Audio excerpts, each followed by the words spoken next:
Welcome to part 6 of the Sonic Adventure Let's Play, and we are now continuing with the egg carrier, and we're gonna save, Amy Rose.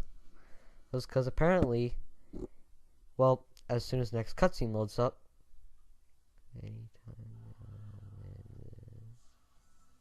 there we go. Amy is right there in front of us, where Eggman is also conveniently there. So we can take him down. Here, right? Well, first off, he takes the bird. What does he get? A Chaos Emerald. That has got to be a lot of hammer space for just one small bird. And I will never understand that to this day. Oh, whatever. But now we're actually introduced, and I'm sorry if I spoiled him in part 3, but we're introduced to the first E-Series robot that were in the Sonic universe. Well, I mean, he isn't the first technically, but he's the first that we've seen, especially since we start off with Sonic, so he's the first of the E-Series robot. That's Gamma. And so, oh, spoiler alert, he's going to be a playable character. It's meaning that this is going to be another character battle. Oh, and you want to see how this goes in case you missed part 3?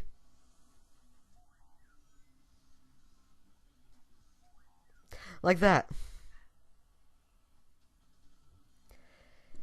Again, these character battles are actually, they're so pathetically easy, it makes you wonder what's the point. You could just have a cutscene fighting them, and for all I know, or for all I care about anyway. Well, actually, it's not really my opinion, but still, I kind of wish it was just a cutscene, them fighting it, except the character battle.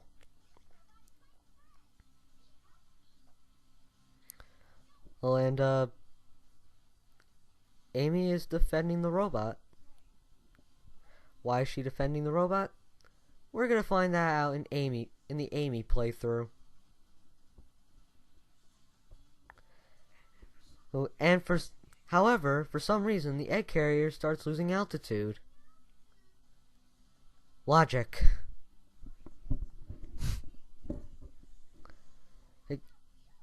I just don't get how sometimes these airships, after you do one thing, for some reason, if you do something awesome on like the enemy ship, the ship itself starts to go down. I never got that. Maybe it's because the ship was too baffled by the awesomeness. Well, anyway, before we get to Eggman, or the next boss fight, I should say, we pretty much have to switch the form. So you go in here, you press the button, it activates the trail of rings to use your Lightspeed dash on. And then once you get here, stand on the chair, and then press this button, and the ship will change back to its original shape. Hey, the button is a little finicky, so on your first playthrough, don't be surprised if the button just presses on and off. Luckily, that didn't happen to me here, so we don't have to worry about that. But now that we changed the ship, we have to go back and, well, we get another Chaos boss battle, which is arguably the most interesting thing out of all of them. Yeah. Could this be the same beast? Well, of course it is the same beast. Did you notice the water by any chance? The shape-shifting water formation? And you know what? Speaking of pointless stuff, here we're actually introduced to the most pointless character in the entire game with the most pointless gameplay style. Well, and let's just say that he's gonna serve no purpose in the plot. And the thing that he's chasing after actually serves more of a purpose. as than the character itself, which is arguably sad. But now we have Chaos 6. It's basically, well, he'll obviously attack you, but at the way you defeat this guy, Eggman, stupidly enough, he'll drop ice bombs and he'll try to suck you in. However, thanks to that, we're able to quickly get over there and launch the ice bomb, which freezes him. You're supposed to homing attack on him, but honestly, just use the light speed dash. You can easily just take him out in 2 hits, like what I'm about to do here. See, watch. Bam! It's interesting. Too bad it's pathetically easy. Ugh. Oh well.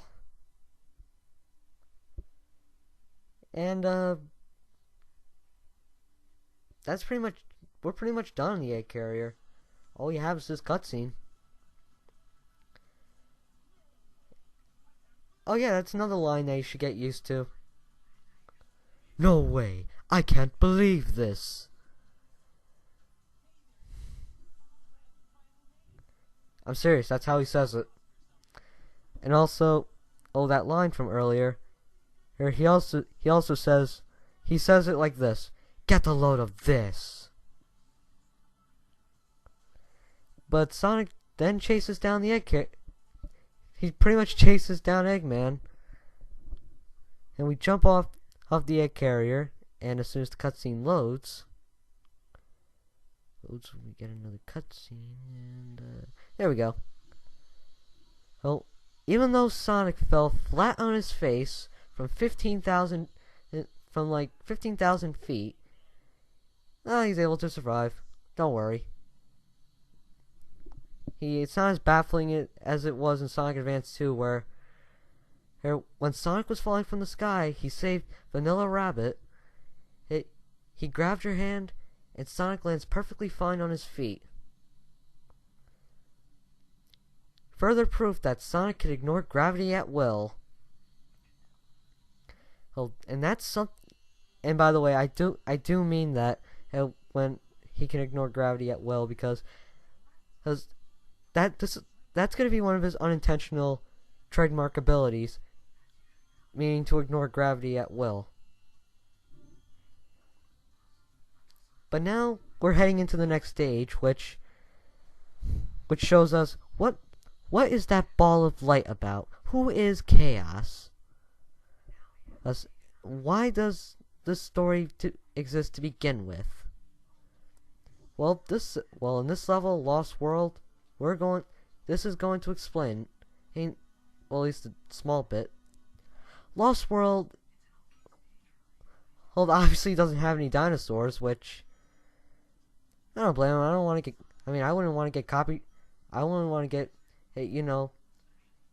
I wouldn't want to take legal action either. But Lost World as a whole, it's not. I think it's a good level. Well, it can be well designed. I mean, it has interesting gimmicks. Well, in the second half anyway. The first half, it has a gimmick where I can't stand actually. But I failed to do a shortcut. What I tried to do here is that what I tried to do there was I tried to launch myself off the stairs. Because you actually can land on top of the snake statue's head, and if you go forward, you actually clip right through the wall. Well, Jesus, and people were saying that Sonic 06 is bad design because as you'll clip through everything. In this game, I think this. I'm starting to think that this is pretty much, Sonic 06 Good Edition. And well, then again, I don't want to say that, but again, further proof that I think Sonic 06 gets the overall unfair rep, especially because people have been saying that you've been clipping through a lot of things whenever here you've been in Sonic 06. Well, guess what? I know we're not doing this. I know we're not doing Sonic 06 at the moment, but I want to say this right now. the glitches that you've been clipping through, at least for the most part, you've been doing those unintentionally. Wait, you've been doing those intentionally, unless when it was first found. And even then, like, after the person first found it, whenever you're trying to do it, you're trying to do it because it's unintentional. Well, actually, it's intentional. Here, since you saw me, I was unintentionally clipping through walkways. I said you can actually go through the statue. You can actually go through the wall behind the statue. So, I don't want to say anymore until we get to that game anyway. But now we're in the second section, and which pretty much, well, in this part you have to pretty much light the way. Yeah, otherwise you don't want to fall into the water. Oh yeah, that's actually interesting to note in this game, is that even though the main enemy, the main antagonist, is really based around water, there's surprisingly, water in this game is actually not much of a threat, well, except there. But yeah, water isn't really much of a threat. The only time when it is a threat is when it's a bottomless pit. But it's pretty much a bottomless pit anyway, and you're obviously avoiding it, so you really don't have to worry about drowning in this game. The same can be said for Sonic Adventure 2. Oh, even as Knuckles, well, actually, I don't want to say anything yet. I've been doing that a lot in this part recently. Well, recently as this part goes, but I've been doing that a lot in this part. I hope that doesn't happen again. Oh yeah, this is the section where I actually died a lot. There's a trail of rings, but it's actually protected by by fiery arrows. I actually didn't know that you can actually hold on to the charge. When you're done with the Lightspeed Dash, you can hold down, you can actually hold down the button and hold down the charge itself. But when I first played this game, I didn't know that. I honestly thought that the charge goes away after you use it. But now we're running away from the not Indiana Jones boulder, since it is on fire. It's pretty generic for a Lost Temple. And now we're entering the final part of this section.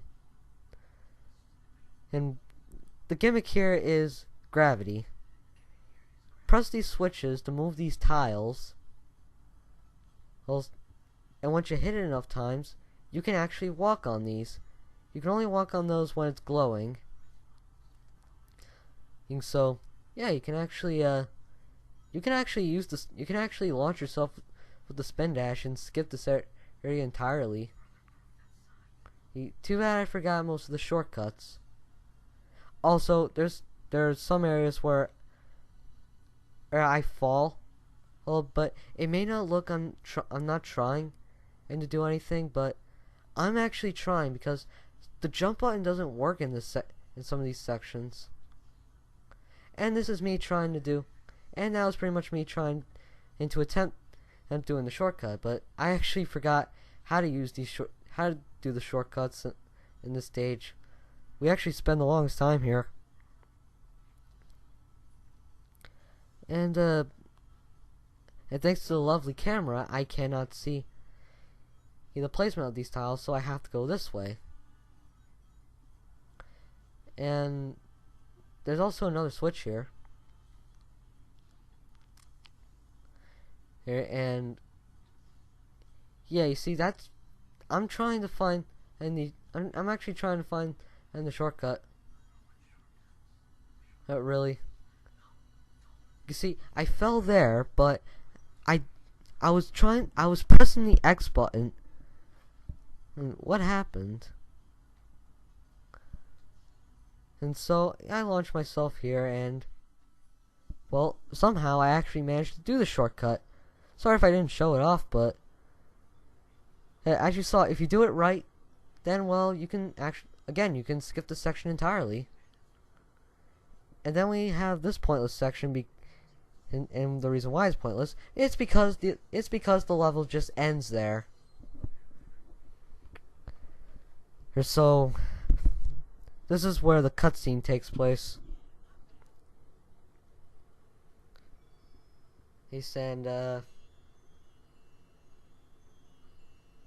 so we get to figure out, why does this story exist in the first place? And like every ancient temple, there's murals. My most exciting commentary ever. Or what I'm talking about right now. I am not making much sense, am I? But then suddenly we're actually transported to the past. That's where an altar is on fire. The altar of the Master Emerald. Well, we're about to meet a character that actually plays a huge role in this story.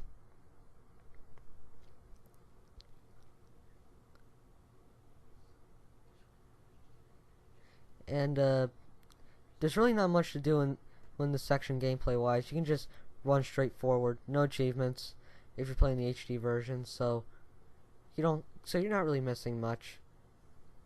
Although this is a little dark. I mean, Chao, there are cute Chao dead, even though they're just data, game data. But yeah, this is Tikal. We will actually see more of her later on in the story. This is like a little tidbit of what that's going to happen, because she actually does appear in other characters' stories.